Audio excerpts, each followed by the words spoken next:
Crosstalk, the unintentional transfer of signals between communication channels, a casual conversation.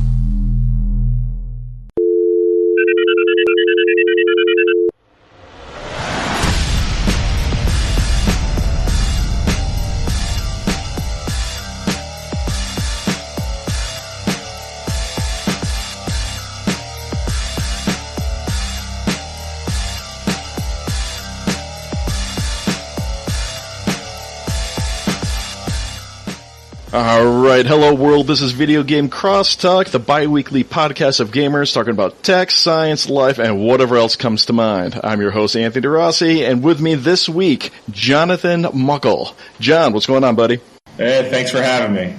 Awesome. Thanks to you for accepting this episode 001 of Videogame Crosstalk, the inaugural episode of this, whatever this happens to be. So, John, I've invited you. You're a personal friend of mine. You're a cool dude, and you've got a lot of pretty awesome stuff going on. So the first thing is, how should I formally address you? Should I address you as Professor Jonathan Muckell? Should I address you as Dr. Jonathan Muckell? Well, I mean, Anthony, we're good friends. I think John is just fine. Thank you. But no, seriously, John here is actually a PhD. Would the proper terminology be to say that someone is a PhD or has a PhD? I think has a PhD. Okay, so John Muckell actually has a PhD, and why don't you tell us a little bit about that? Yeah, sure. One thing about PhDs is they like to talk about their research a little too much. Well, we got some time to fill, so go ahead, take it off. Yeah, I guess I could probably the best way to talk about my work is to kind of give a little bit of a timeline of how I got into it in a way. And all right, sounds good. Yeah, as I finished up at St. Louis University, I was nerd at heart. I did computer science and math, and I decided I wanted to go an engineering program, and I had a good opportunity to go just up the river here a little bit from where we are now in Albany. I was over at RPI, Rensselaer Polytechnic Institute, and started working with a professor there when I started doing some grad work there, and they do some pretty interesting work, which is, at the time it was actually a military project called GeoStar. Oh, really? Yeah, and it's from DARPA, the Defense Advanced Research Project Agency. And GeoStar was funded funded a variety of different projects amongst both private sector companies as well as a lot of different universities. Okay. Primary focus was basically to be able to take terrain data, geospatial data, and believe it or not, it's a really hard problem to have really accurate elevation maps. And so you can think about it in this way: if you're in the military and you're trying to move some troops around, it's really important to know if you're approaching basically a sharp cliff or a gradual slope, right? Okay. And that data takes up a tremendous amount of satellites as they're sensing the data and sensing the world, the terrain. It takes up a dramatic amount of storage, right? Which is expensive to store. It's expensive to transmit. It's tough to run algorithms on it, right? To be able to actually process it. So that's the project, and what I did is looked at ways in which water flows over the terrain and use some of that information about where rivers are, where ridges are, to be able to kind of exploit that information, to be able to kind of compress that data. So it was some work on compression algorithms. A little while later than that, I had a good opportunity to work close by in Niskayuna, New York, with GE Research, the Electric Research Center, and as over time, people in the lab there were working on some different types of geospatial technology, and in particular, they're monitoring a lot of trucks, right? So they have this trucks that are equipped with GPS sensors. The sensors track where the trucks are. There's also sensors about, is the door open? Is the truck idling? Is there cargo in the back? And you can kind of think of all different types of sensors you might want to know for being able to monitor a supply chain.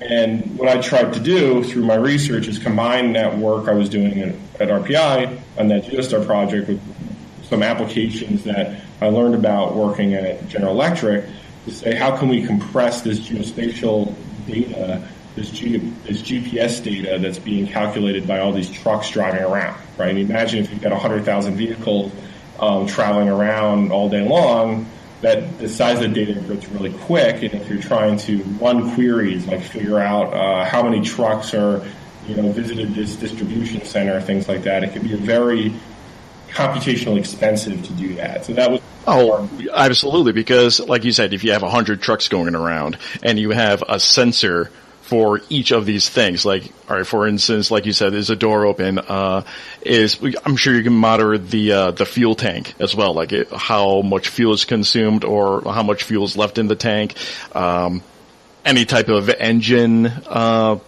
diagnostics, all sorts of things. So you have all of these different sensors and all of these different readings coming from each individual truck, multiplied by however many trucks you have going on, and you're trying to keep track of all that. Is that what you're saying? Yeah, absolutely. Jeez. Oh yeah, that's a lot. That's a lot going on, all at one time, all at the same time, additionally. Yeah, and you would have, especially transmitting that data over like a wireless network. So at the time, this is back, I started that work in like 2006, and particularly back then, it was really expensive to send a lot of data over like a wireless network. So, and actually a lot of the trucks didn't even have cellular capabilities. They were actually sending the data via satellite network.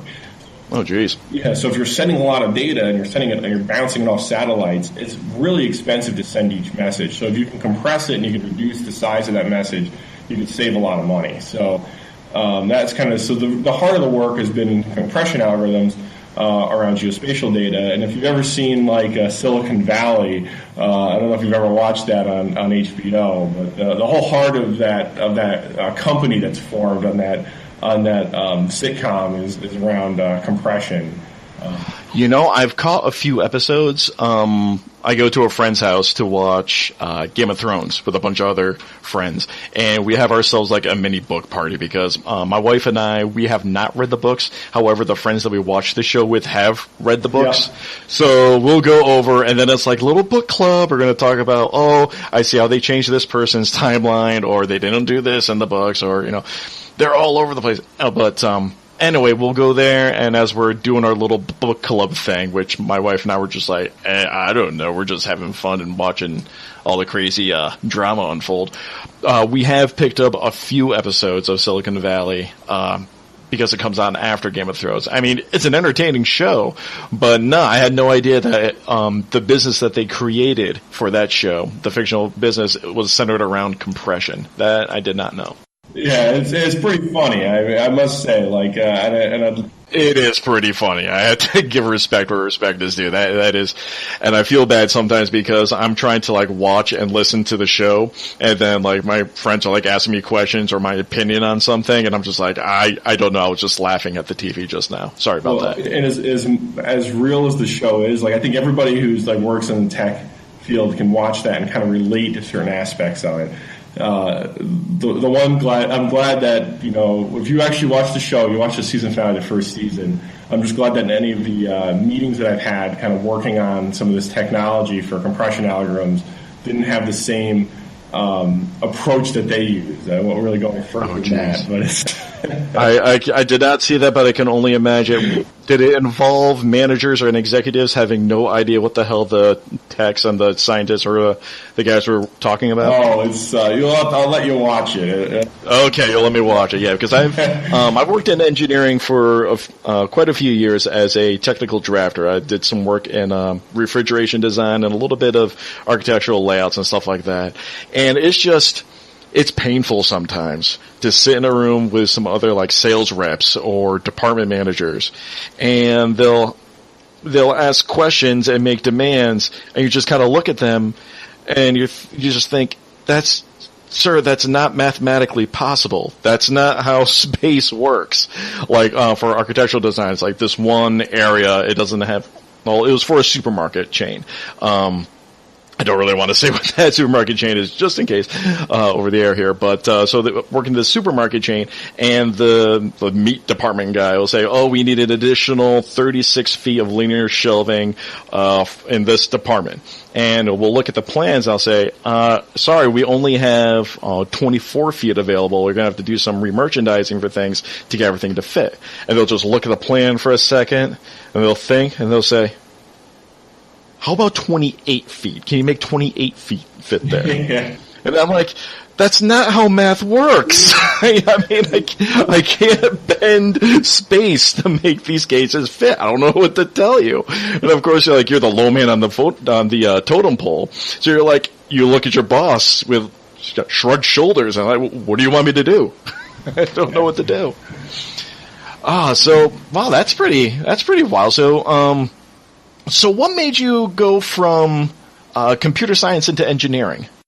Yeah, that's a good question. And when I was an undergrad, I had a good opportunity to work with a great professor. He's Ed Hardcourt over at St. Lawrence University, and he had come from an engineering background too, kind of a cross between computer science and computer engineering. And I did a project over a summer, which was basically it was much more like involving simulating hardware, and it exposed me to it. I just was fascinated by it. I thought it was extremely interesting to see how software, whether it's code or like how software works, how it actually ends up running on hardware, and that kind of hardware-software interface. I just found very interesting, and that kind of hooked me. And then when I was applying to grad schools, what I honestly did is I wasn't really sure, and I applied to a bunch of different schools. And I applied some to engineering programs, some to computer science programs, and I just got options. And you ended up at RPI. Yep. Okay. Once again, for wherever you may be listening to this podcast from, that is the Rensselaer Polytechnic Institute, and that's in, Rensselaer County, which is Troy, New York. So we're up the capital region of New York, which I kind of like to joke about and say, yes, Albany is New York's other capital city. Not all people from New York are from New York City itself. There's a whole other state that's all north of Manhattan and the 5 boroughs. So, yes, life does exist outside of New York City. All right, so what was your PhD work on?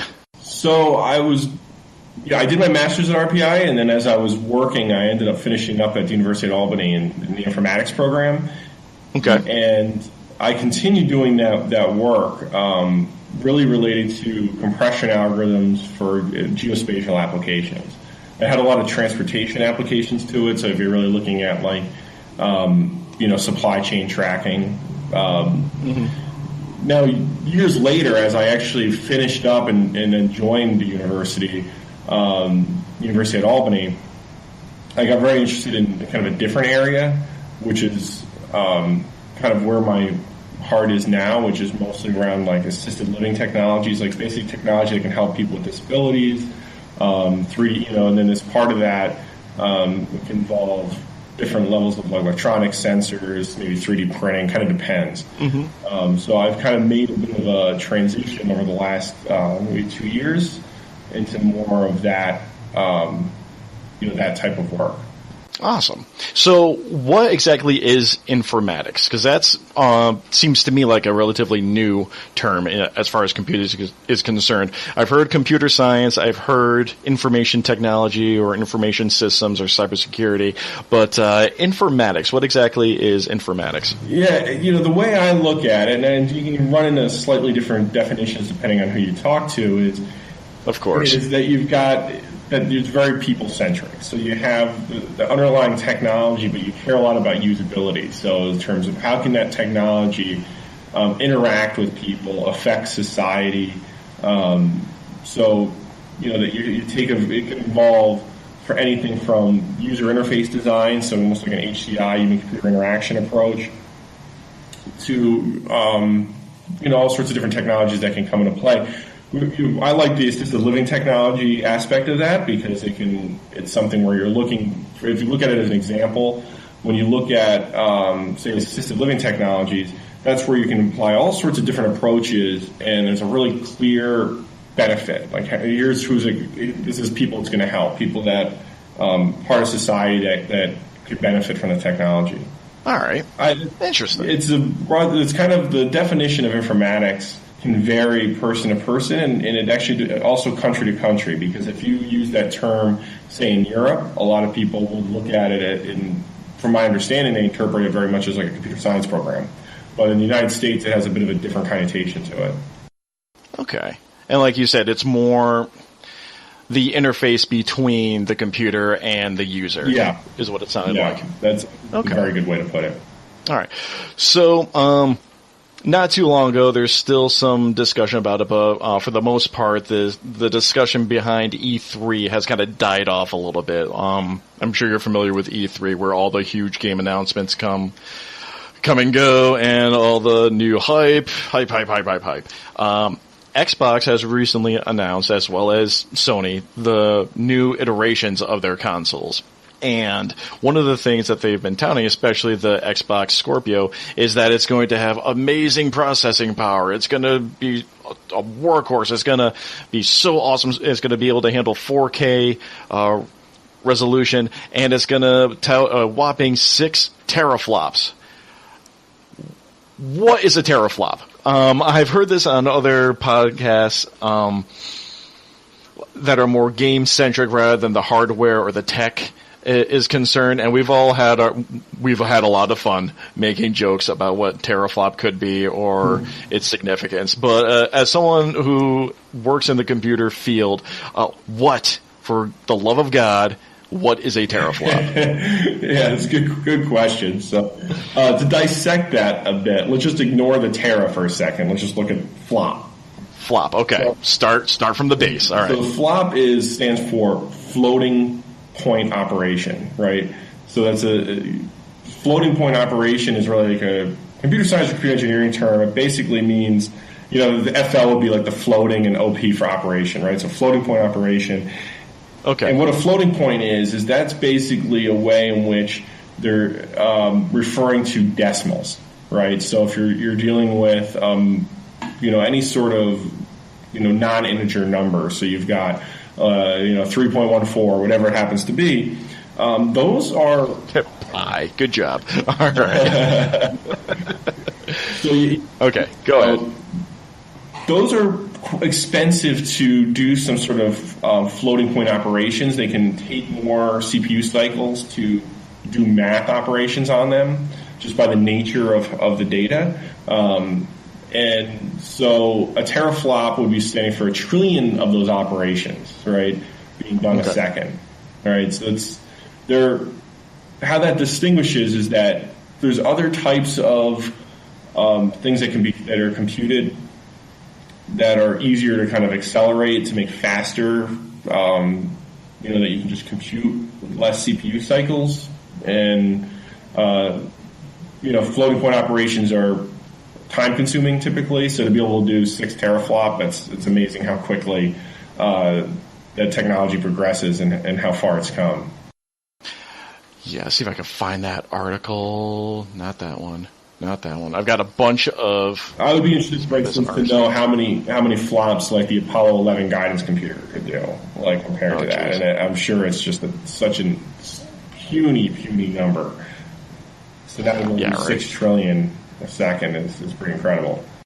Yeah, so I'm looking at an article from Ars Technica, and I quote, "As powerful as the Project Scorpio hardware is, 4K is an ambitious goal," which it really is. That's a lot of rendering that a system's going to have to do if you're going to be doing full 4K rendering while gaming. I mean, 4K video is impressive enough, but that's pretty much like a flat image. If you're going to have 4K as far as rendering with a 3D environment that you can interact with, that's a lot of processing. Yeah.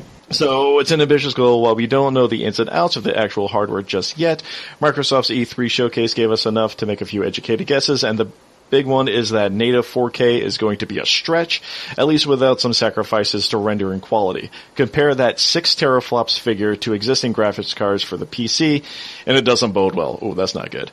AMD's R9 390X pushes around 5.9 teraflops, but the card struggles with 4K at 30 frames per second. And even the top tier R9 Fury X is at 8.4, or the NVIDIA GTX 1080 is at 9 teraflops. Good lord. Let me just take a look really quick. Of course, there's a link to another article on Ars Technica for the, what am I looking at? The NVIDIA GTX 1080. And that, just the card itself is $699 for just the video card that can handle 9 teraflops. That is See, and this is why people do the console gaming. Of course, PCs, I mean, this discussion has been over for a while, and there's like no point really even going over it, but like PCs, if you're going to have a high-end PC, it's going to outperform any console, and like, that's it. Like, there's nothing left to discuss as far as that front is concerned, because you can purchase this high-end hardware. A single video card is $100 more than the launch price of one of the current gen consoles. I mean, that's an insane amount of money. And if you're going to spend that much money on your video card, how much money are you spending on the rest of the hardware as well? It's going to be freaking huge. I guess it depends on what people are going to do with it, right? Like, oh, absolutely.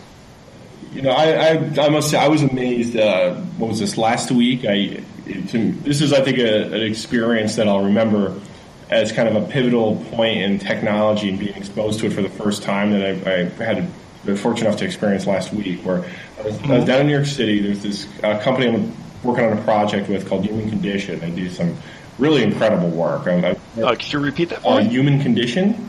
Okay. And they do a variety of projects, really, really kind of innovative people down there. I'm very impressed, with the kind of the innovation that comes out of that team. One aspect that they focus on is in terms of technology for improving safety. And they've used an Oculus Rift for doing some simulations. Okay. So this is one example, right? So they say you're working in a construction, right? And maybe you're getting certified to do work on a building that's up really, that's 100 stories up in New York City or something like that, right? To do some sort of construction work. Well, you might go through some sort of training having never been up about 100 stories working on something. Mm-hmm. And you go up there for the first time and you freak out, or you realize it's just not for you and you want to do something else. Well, ideally, they'd like to kind of put people in that environment before they do it for real, right?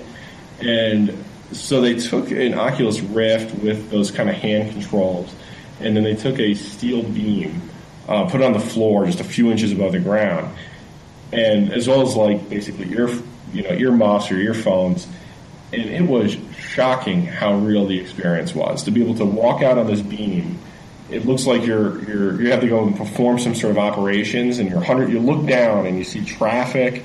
You see, like, you really feel like you're up there, and you hear the wind, and you've got to bend and do some things kind of uncomfortable to try to kind of like perform a couple different tasks. Okay. And that I think is just an example of not only like advances in the technology, right, in terms of hardware being faster and everything, but also just really clever uses to being able to take and apply in different ways, not only just for gaming but also for kind of real life applications.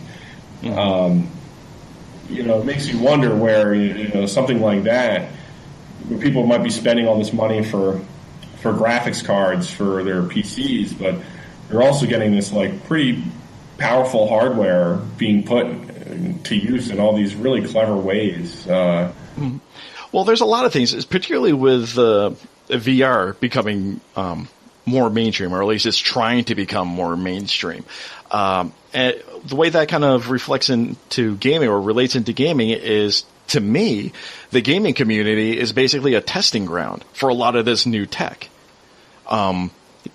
Because you look at a lot of just the heads-up display from like your common shooter like Halo or Destiny or Call of Duty or whatever the other gaming experience of your choice. All of these games, they work with their own display, as talking about the user interface. They all have these different heads-up displays to show an immense amount of information simultaneously in a way that you can still see all the information and absorb it, but it's still out of the way enough so you can see the main functionality of whatever it is that you're doing. So for this Oculus Rift to be, using these training simulations, as you were saying, yeah, I can absolutely see them using this gaming technology, or what was originally designed or intended for gaming, because it's already got the support of established hardware, and you're working with people, presumably, who have experience with just the user interface of it all, and you take that technology and the proven methods and you put that into, well, a non-gaming environment, and it's going to be effective. Yeah, and it's like gaming, I think, is a great way for getting a lot of that new technology out of the market, where a company can come together and build something that's just flat out cool, right? And then they know they make something cool and interesting, they're going to have ability to get some sort of sales, get something out there, and then that can kind of get repurposed in other applications down the road. Oh, absolutely. Like, a while back when the Google Glass was still relatively new, and unfortunately I do believe that they canceled that, correct? Yeah, well, that's too bad. But it was ridiculously expensive. But, that's the way it goes with new technology, I suppose. Once you get, like, the prototypes and the initial launch models out there, it's like, well, we need to recoup costs, so $1,500 a pair, US dollars. That's good luck getting that to get into mainstream. But I saw this one video, and it was working with GE, and it had a guy wearing a Google Glass, and he was walking around one of the plant floors. I don't know which facility it was. I don't really think it matters. But he's walking around the plant floor, and he's got his job list of things that he needs to do up in one corner of his display. It's like, I need to go meet with this guy. And then it showed the guy's name that he needs to go talk to with what I'm assuming is essentially his badge photo for his name badge. So I need to go talk to Mark or Joe or whatever the guy's name was. And it actually also made a path on the plant floor, which I'm guessing I don't know what type of GPS, well, it probably wouldn't be GPS, but some type of tracking system of where he would be on the plant floor and where the approved walkways are on the plant floor, and drew a navigational path for him to go find where this other guy was. And this was all done in real time as he was able to just go along the plant floor, and he had to do some work on one of the wind turbines, and he'll go over to the wind turbine, and the image would analyze what he's looking at and would suggest whatever tools he needed for that particular job. Now, of course, this is all done as a promotional video. I don't know exactly how close that was to actual fruition or being usable, but things like that, I think, actually have their roots in gaming design and game design, because those are the people who know where to place certain checklists for to-do lists. They are the people who know where to align this information and how to, even just writing out the actual word usage and the word creation, so you can accurately and succinctly say this is what needs to be done without writing a full paragraph and taking up usable image space on the display.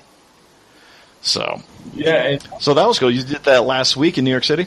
Yeah, and it's for any of these, I just feel like as the technology matures, it's going to become very ubiquitous over time. And you're just going to see it everywhere, and ways that might seem like common sense for being applied in the future that right now are people still figuring out what those are going to be.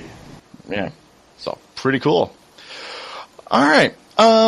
So you had mentioned 3D printing a little bit earlier, and that's actually one of the reasons why I invited you on to this inaugural episode of Videogame Crosstalk. So, 3D printing, what can you tell me about that? What were your first, what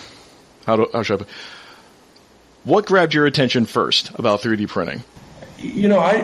Initially, it's like most things that I feel like when you're new at it, you're kind of figuring it out as a sense as you go, right? So it's something that's wow, that's pretty incredible that technology is around, trying to just get some exposure to it. And then over time, figuring out some pretty interesting applications for it, right? So what really grabbed my attention initially was the fact that the cost came way down, and that the printers were cheap enough that you could kind of experiment. So it really started as an experiment, just experimenting. I was teaching a class a number of years ago.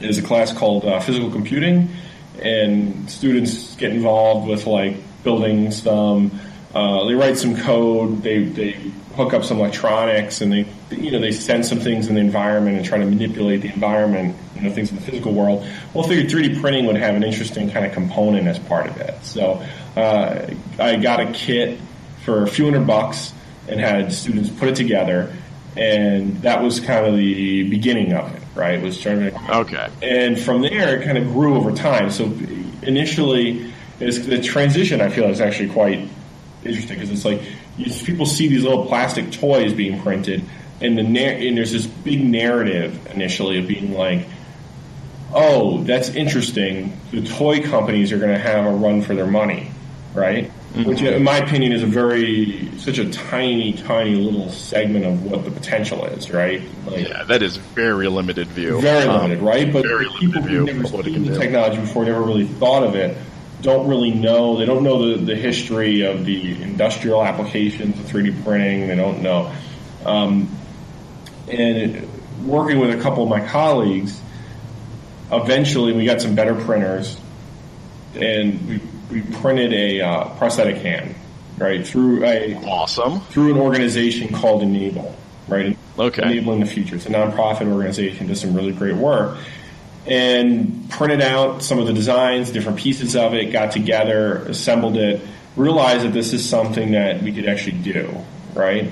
And from there, working together as a team, we're thinking of a couple of things. One, how can we get students involved to make this a really great educational experience?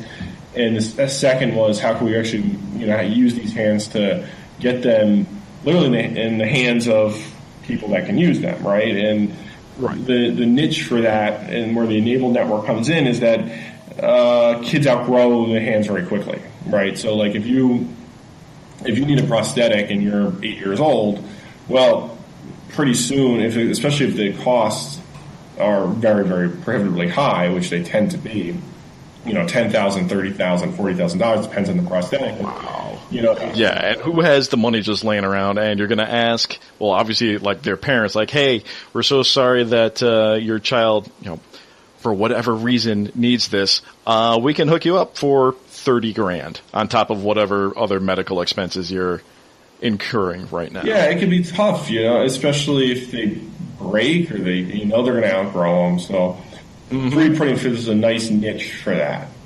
Okay. For being able, because the cost is trivial, right? I mean, and that's actually something that I had not considered, because I've read a few articles regarding this, and just being the tech enthusiast that I am, I'm like, oh, 3D printing, and the idea of low-cost prosthetics, and just anything low cost that's functional is of great interest, of course.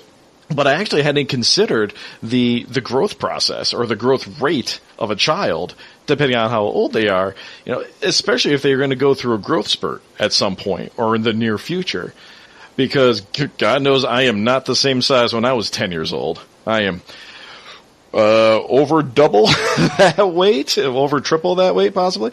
So just, growing naturally, that's actually something I had not initially considered, of outgrowing your prosthetics when you're in the earlier ages. So and there's another great benefit too, and that's that 3D printing is great for highly customizable parts, right? So yes, absolutely. For doing one-offs. If you want to make 100,000 of something, use injection molding, use a different technique, right? But if you want to print something that's one or two or very small batches, 3D printing is great for that. It's also great for doing kind of certain types of geometries and shapes that are difficult to do by other sorts of manufacturing processes. So, yeah, that's actually something I've mentioned to some friends during like other gatherings and whatnot. How 3D printed become this like fantastic manufacturing technique, and it's like, it's good, like you said, for the one-offs or something that's highly complex with an irregular shape, because it takes a long time. Just really quickly, how long total printing time would it take to print out one of these hands? Well, I'll give you an estimate, but it completely depends on the size of the individual, right? Absolutely. We've done everything from I think like 4 years old all the way to full-grown. Oh, wow. So you've run the full gamut. Right, so, a young kid, it could take maybe 4 hours at probably the very low end. And then for like a full-size adult, it could take like 30 hours. So it really, I mean, the distribution is, I would say probably on average 8 would be my guess. Yeah. Okay, yeah. So, I mean, the low end for a small child would be, like you said, 40 or 4 hours. And a full-grown adult can be, 30 on up, depending on how many pieces or what's involved. So that's over an entire day of continuous manufacturing just for one piece. That is not exactly efficient manufacturing. Yeah, and that's assuming everything works well. And yes, and that's assuming everything works on the first try. Which pretty much never happens. Of course not. All right, so you said the project you were working with is E-Nable Me, which is enabling the future? It's the E-Nable. Yeah, E-Nable is the name of the nonprofit. If you E-Nable is the name of the nonprofit, okay. If you go to enablingthefuture.org, there's tons of info. Yeah. Awesome. And over time, it's like anything. We've gotten better and better about approaching it, because there's designs available online. We started getting better about fitting them to clients, being able to adjust the models, being able to customize things. One thing that we've kind of learned as we've dealt with more and more clients is that everybody's so different. Sometimes people, the extent of the disability in terms of, how much of the palm do they have? Do they have any work? Because it's very common for people to be missing 4 fingers, but to have a thumb. Different types of things. You just have to fit it differently, and fitting is really just an important part of the process. Well, let's talk about the design process for a little bit. I would assume you have some type of standardized aspects to the design, like as far as standard maybe lengths of the digits of the fingers themselves, but then do you customize the portion that actually fits to the client? Is that? Well, we usually scale all the parts kind of in unison. So we do take the so you can do it all remotely. Most of the clients tend to be out of the geographic area, right? So let's say we're up in Albany, New York. Say we had a kid that was in Florida. Well, we would get pictures with some form of frame of reference, like a ruler, done in a particular way, working with the E-Nable network, and we'd get these photos, and we would pull them into Blender, right? If you use Blender for doing, used in gaming, we're kind of using it as a computer design CAD tool, right? Okay. Now, is that a pay-for program, or is that one of those open source things? Blender's open source. Blender is open source. Awesome. It's great. It's been around a long time, and so it's really, I think it's a fantastic tool. And there's tutorials online for, particularly at one point, somebody who's really dedicated member of the E-Nable network. We did a Google Hangout, and the video is up on YouTube somewhere for going through and kind of getting started with doing these this fitting. And you pull it in, you fit the hands, you basically determine the size of the parts, and then you take those files and print them out. And it's, and over time, the way I look at it is the software, the creation of these files, the modeling, the CAD work, that's where the innovation is going to be down the road, right? Because the printers are getting better and better and better. Over time, it's not going to be like, what printer do you necessarily have access to, or how do you troubleshoot problems with 3D printer? It's going to be like, if you're the analogy I've used before is, say, if you're writing an essay, right? The hard work is writing the essay. It shouldn't be printing it out, right? Right. Okay. And I think that's the same thing with 3D, right? The hard work should be making the design of the files, right? You're designing the models.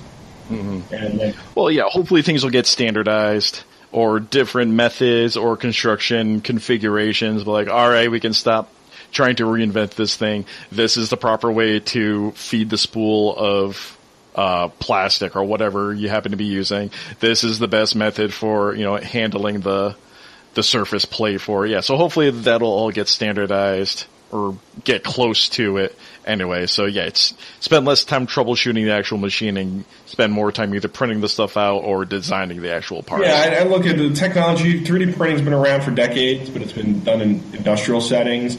And from kind of a consumer market level, it's really I look at it as still being in its infancy, but there's such a demand for it now. I think the innovation's happening incredibly fast. There's a lot of people tinkering, experimenting, and researching different ways of doing it.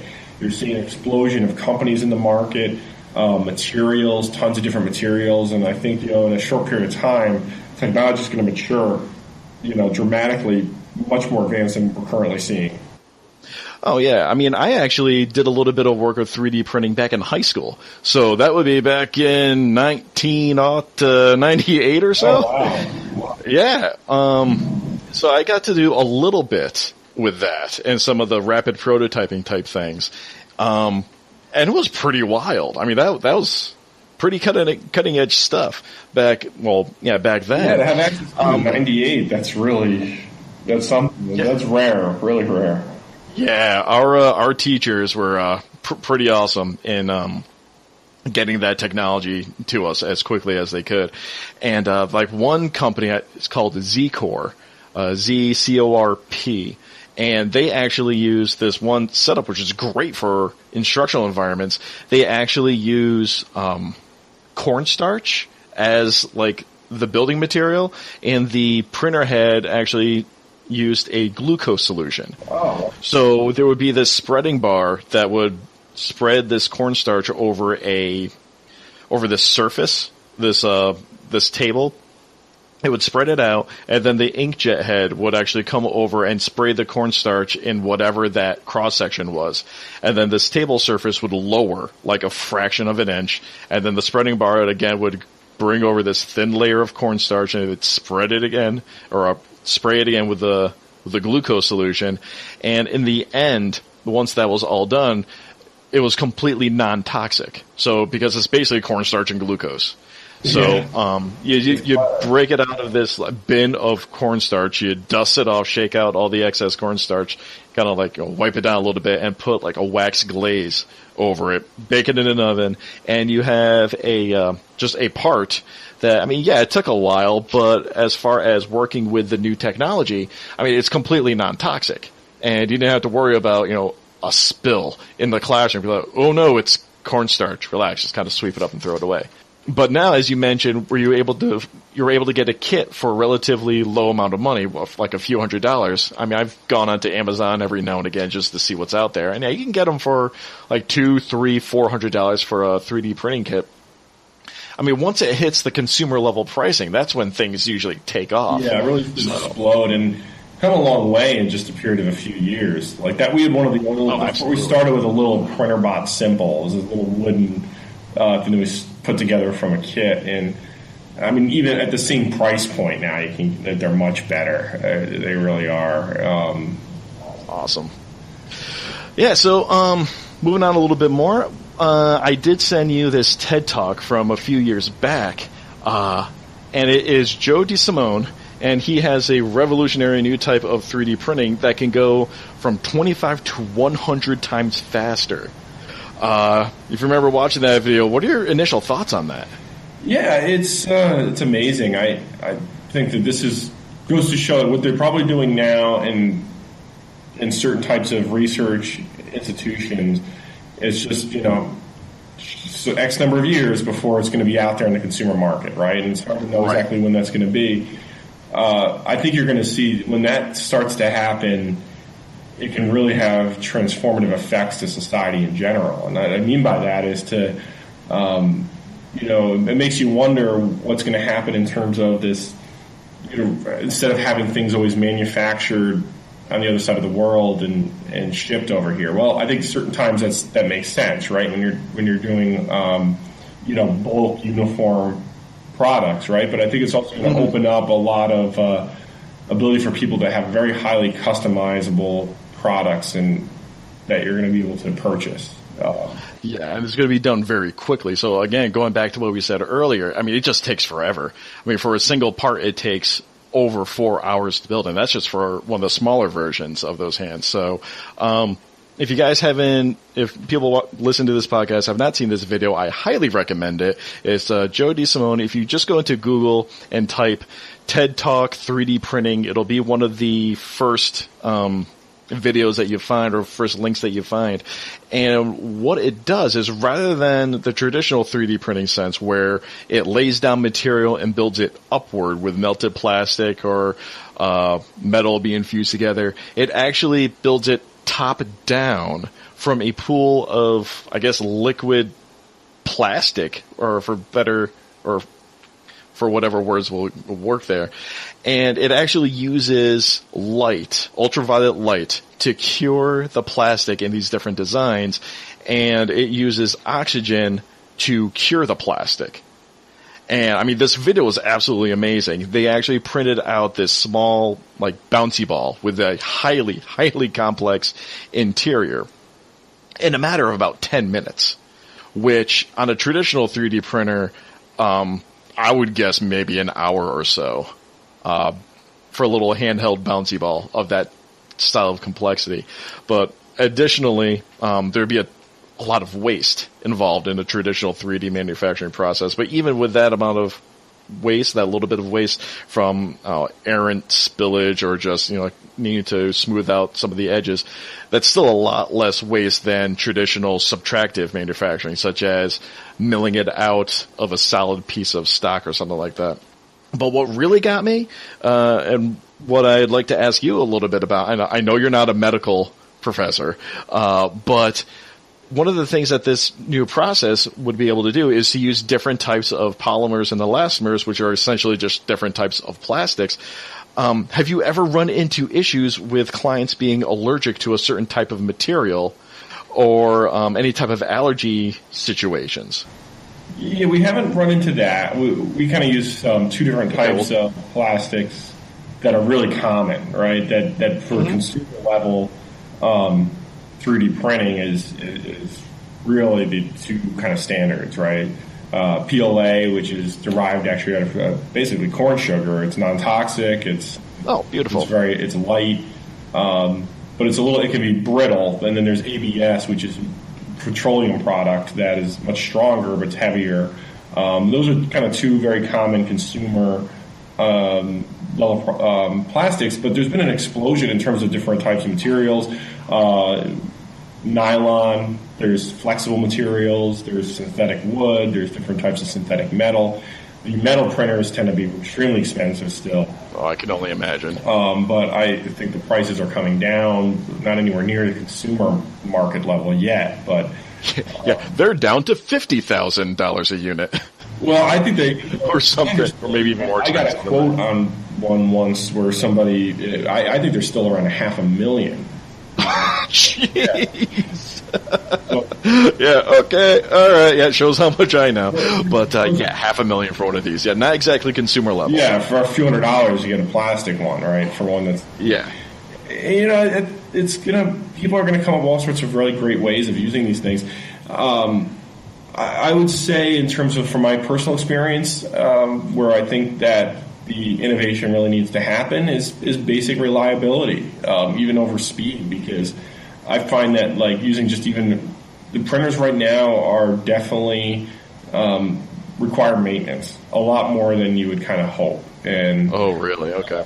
In my opinion, like, it can get I'd say that's probably one of the biggest headaches, because what you want to do is you want to focus on building new things, right? And if you've got to spend time sometimes have a part breaks or whatever, that's a problem. And I think reliability, to be able to really beat up on the machines and run them all the time and not have them, run into kind of issues is something that's really needed at a low cost. And I think to a certain extent, we still run into that with 2D printing, right? I mean, how often does something jam? But you kind of magnify that 10 times or 20 times, it becomes a problem, right? Because you don't want to spend all your time trying to troubleshoot those things if you want to focus on innovating.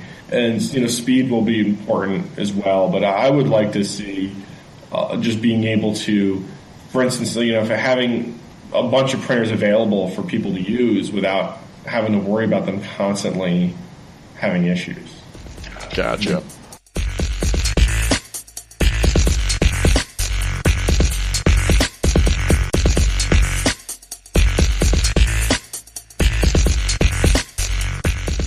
All right, well, since this is a gaming podcast, or try to get a little bit of gaming in here, John, What kind of gaming are you into?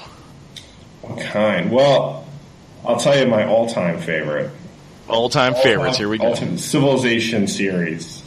Really? Oh, fanatic with it all the way back. That's your jam. First one till Alpha Centauri to I just really played every one of them and kind of obsessed. Who doesn't want to play the world, right? Oh, I know, right? That's just what you do. Have you looked into Civilization 6? It's got a release date of October 21st this year. The old me would have been all over that. I think I've been so distracted. I really know nothing about it, to tell you the truth. Oh, well, you know what, man? I will send you a link. I'll include a link in the show notes when this podcast gets published. But, so yeah, Civilization is yours. So what's your usual strategy when going through a Civilization game, or what have you used in the past? Oh, gee, I think the default is to try to just conquer everybody. So how do you take over the world? Well, you conquer everyone. Thank you, John Madden. Well, I don't know if you played. There's like 5 different ways to win, right? Okay, all right. No, I haven't played one in a very long time. Yeah, because it depends on the one, but there's usually there's conquest, right, which is the kind of like the basic, right? You go in and you just kill everybody else, right? Then there's the usually there's a scientific way to win, right, or a cultural way to win. And I guess you really like that aspect of the game is that there's I tend to like games that are more open-ended, that there's a lot of different paths, not really restricted. So that's what's kind of, I think, why I've always really liked the Civilization games, because you have a lot of freedom. The game is never repetitive. You can play it again. It's a different map. You can do a different strategy. You're running different things. Yeah, that seems to be a really large game. Like I said, I have not played it in a while, but the Civilization series has been around for a long time. Yeah, I'm trying to remember when I first played that. I remember playing it quite young, but geez, I don't even know when that came out. That was an awful long time ago. Let me see. Civilization 1 release date. Thank you, Google. September of 91. 91. Well, yeah. Well, it's been going for a while. I don't know if I played. I think I probably joined after. I don't know if I was playing it when I was 7. Maybe. Okay. Maybe. Well, I mean, maybe, or oh, geez, I love it. I'm on the Wikipedia page right now, so take everything with a grain of salt. But according to Wikipedia, I'm looking at one of these gameplay images, and yeah, that looks like what the images would have looked like back in '91, with the super grainy graphics, the standard text font on the left-hand side on top of, well, it looks like some type of gray background, but it's actually like a combination of light and dark gray, so you get the illusion of a color that's in between, if you remember graphics. Yeah. It's totally a combination of those two colors and just alternate the two different shades. And that was the coolest thing in its day. It was so awesome. God, I'm looking at this. Micro Prose for the MPS Labs was the developer. I'm sure they don't exist. I was anymore. really into Warcraft as well, like Warcraft 2, if people remember that game. It was a real-time strategy. It's funny about Warcraft because basically in today's day and age, if you mention Warcraft, people just basically assume World of Warcraft. And it's like, no, there was 3 hill games that preceded that MMO. I mean, granted, that MMO was responsible for just like a huge boost in the MMO as a genre, because everyone people still play that game. It still has plenty of people. That one in its own right at the time was like probably the best like real-time strategy game for its era, in my opinion. Oh yeah, I remember just building up like my research facilities. I can't remember what they were called. Of course, like your blacksmith. I gotta level up my smithy. I gotta level up my aviary. I was at Warcraft 3 or something like that. Yeah, then all of a sudden, like, crap, I need to build more farms so I can feed my troops. All right, all you idiots go take down this section of the forest, and you guys go mine that mine for gold so I can get more money to upgrade you fools. And the voice acting was absolutely beautiful. Oh, yeah. Job's done. Yes, that's right. Oh, man, yeah, I'm just getting a whole bunch of, like, flashbacks right now. Did you ever play Warcraft 3? Hours playing that. So many hours. Oh, yeah, so many hours. Did you ever play the third one? Even briefly. Okay. I played the first two, and if you go back to the first one, because I did that at one point, like many years later, going and playing the original. Mm-hmm.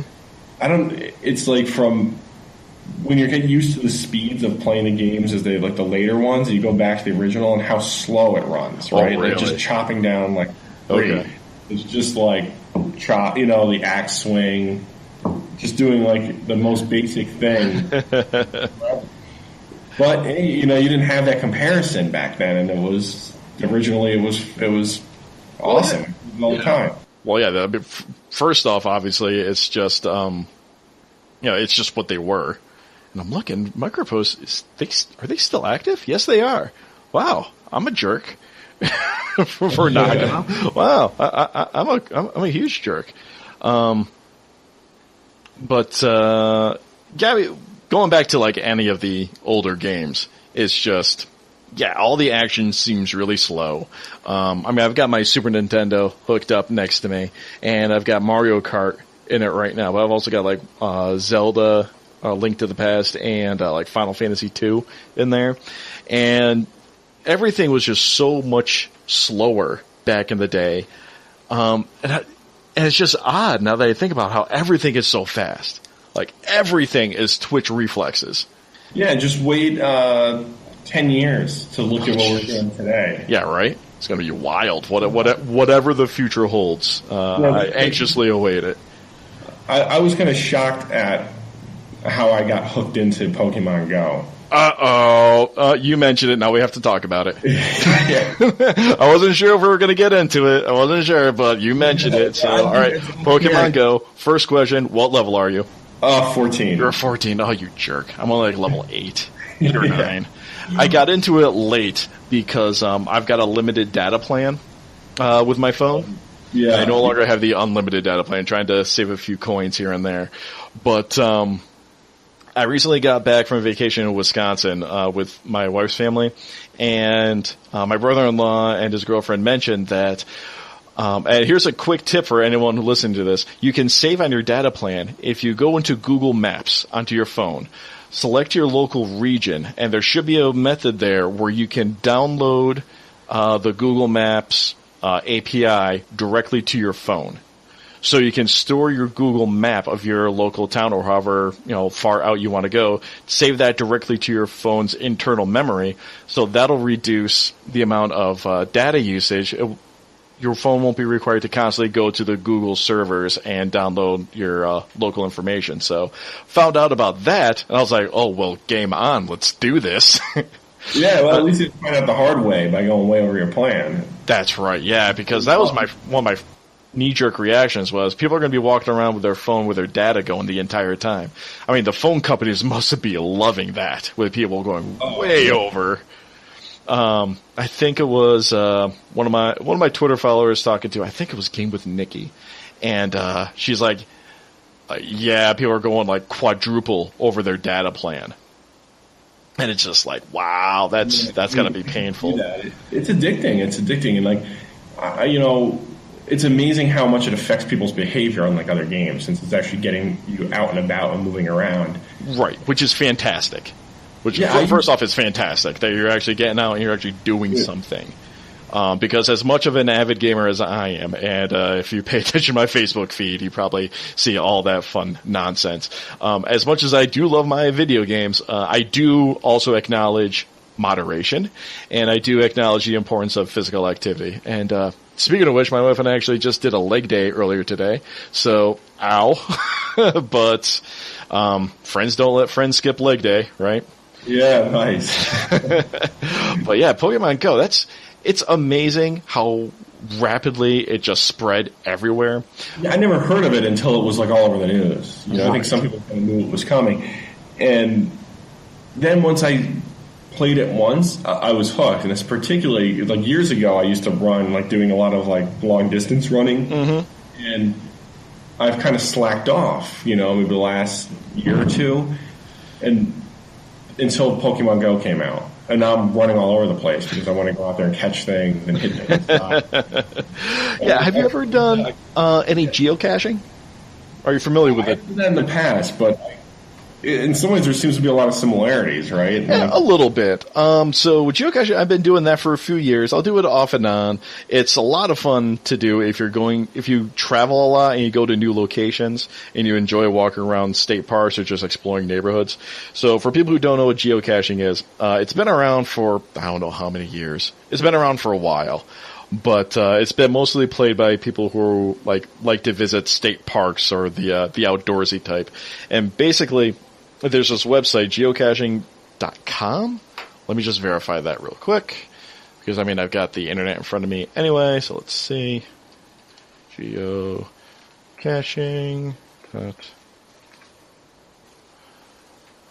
Yes, geocaching.com. geocaching.com, and it's an outdoor activity where you use your phone's GPS or a GPS device.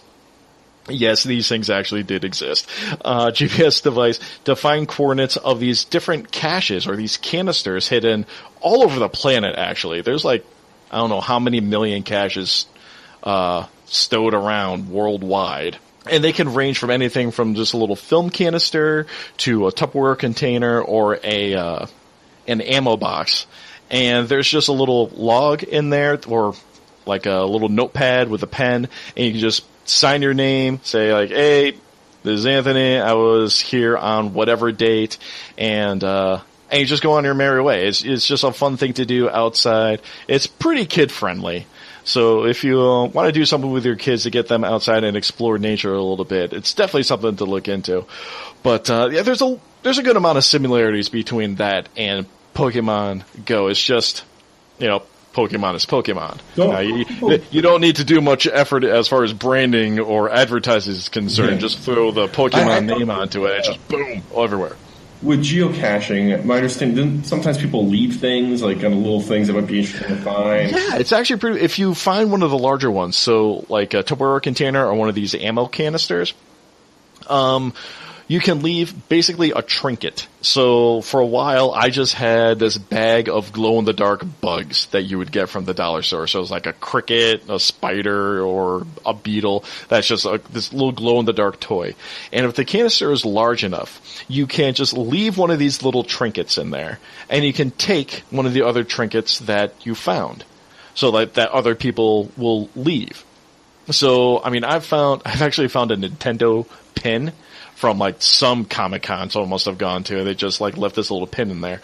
I've seen action figures. I've seen sports cards, other just business cards I've seen just kind of thrown in there. Yeah, anything that's just a little toy, a little keychain type thing, you can leave in these canisters, or you can take something if you think it's cool or you think it's cute. There's also these things called, they're geotags, and they can be they're basically like a dog tag with this kind of barcode beetle on one side, and they'll have a code number. And all of these little travel bugs, I think they're called, will be registered on the website, and you can input this geobug or whatever it's called onto the website and say, yes, I found it at this cache location. And the idea is, as you log where people have found these things, you can actually track where this little bug has gone. Yeah. So, for instance, I found one. It was just a dog tag with this little code number on it, and it was attached to this ornamental bumblebee type thing. As it turns out, this thing originated in Texas, and it's made its way across the U.S. up the East Coast into New York. You can track where this thing has been. So I took it. I was like, oh, cool. I'll take it and send it on its way. I went to another location, the next weekend, dropped it off at a spot. As it turned out, this is actually really awesome. A pilot decided to do some geocaching. He picked it up, and he brought it over to Europe with him. Wow. So you can actually track where this thing has been, and it just did this tour around Europe. That's pretty. It's pretty wild. That kind of reminds me. Isn't there's a site that's something like Where's George or whatever, where you can do that with dollar bills? Yeah, I I haven't done that one, but I know what you're talking about. Yeah, like Where's George Now or Where's George Been? Something like that. Yeah. So awesome. You're a big Civilization player. Yes, Or used to be. Anyway. You've got a lot of things going on all at the same time, so gaming's had to take a bit of a backseat. Yeah, it has, but geez, you'd have no idea how many hours of that I've played at one point in my life. Oh yeah, I could imagine. All right, so we're at about an hour right now, so we're going to get into the final segment because every podcast needs some type of stupid gimmick, so this is going to be mine for now until I can think of something better. The final 5 questions, these are 5 questions that range from irrelevant to irreverent. So, first question, coffee or tea? Oh, coffee all the way. Coffee all the way. Too much coffee. Do you drink it black? Do you drink it light and sweet? Black. Oh, that's the way to do it.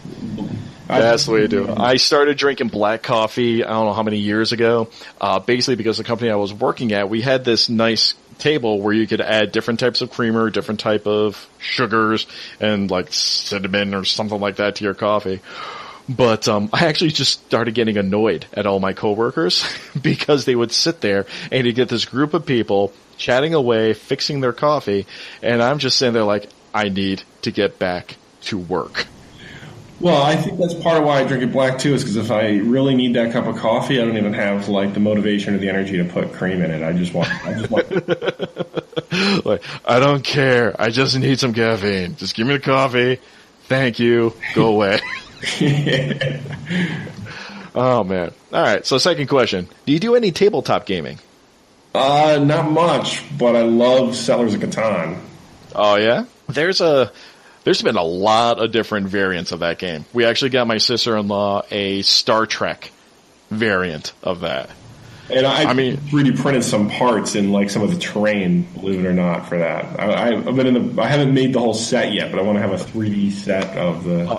The operative word in that sentence is yet. John, I'm counting on you. I want to see this happen. Oh, that's awesome.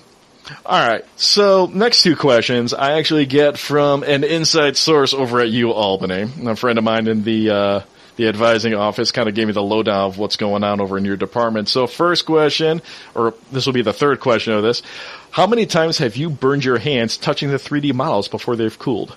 Oh, geez, probably every time I take something off on a 3D printer. Well, I'm not very patient, and it's not that bad. I mean, the extruders are really, really hot, but we'll let you know when you touch one, but I've lost count a long time ago. Lost count a long time ago. All right, so that's fantastic.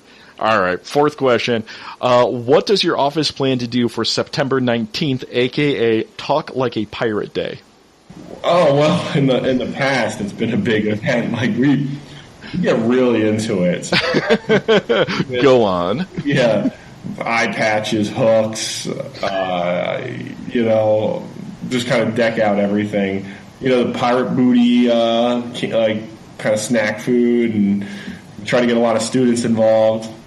Awesome. I think the idea is to try to make the faculty look like stupid and approachable. Idea. Oh, I have heard some stories of some 3D printed Great Danes with an eye patch. Oh yeah, we've got that's the Great Dane, the U Albany mascot. I've actually got a few of them right here on my desk that I'm looking at. They're all different themes. I've got Valentine's Day one here. What else do I have in front of me? We've got. So you have seasonal Great Danes. Yeah, there's call them like Dane bots. There's like one of these Dane bots for pretty much every holiday you could think of. Oh, that is fabulous. All right, so last question of this. How many times a week do you flip off your students using one of the prosthetics? Don't lie to me, boy. Hey, though, you actually can't articulate a single finger with them. What? Yeah, it's a grip release. It's for picking things up. But trust me, I've seen students do it quite a lot. I mean, it's a hand. I mean, what else would you do with a hand besides flip someone off with it? Yeah. We did something in class at one point too, where I had students. They made a glove and they hooked up these flex sensors by their fingers, so they put it on the real hand, and then they had a robotic hand that would mimic their movements. Right. So if you pointed. Awesome. you pointed, the robotic hand would point. So whatever you did, the robotic hand would follow your movements. And of course, that one, all the students were just flipping off constantly. Oh, that is great. That is great.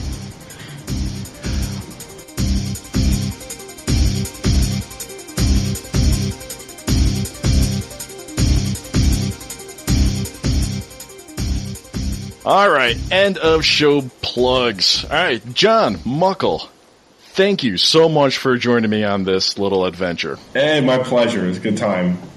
All right. One last time, I am Anthony Rossi. I can be found on Twitter and Xbox Live at Hypersyntax. That's HYP3RSINT4X. You can follow this podcast directly on Twitter at VGXTPod and online at videogamecrosstalk.podbean.com. Please like, rate, and share all over your social media accounts, including iTunes and Google Play. John, do you have any social networking you want to throw out there? You know, you can follow me on Twitter, John Muckell. That's probably the best way. All right, so is that with or without an H? Without an H. It's JONMUCKELL. Awesome. All right, thank you so much. All right, thank you so much. All right, peace out, guys.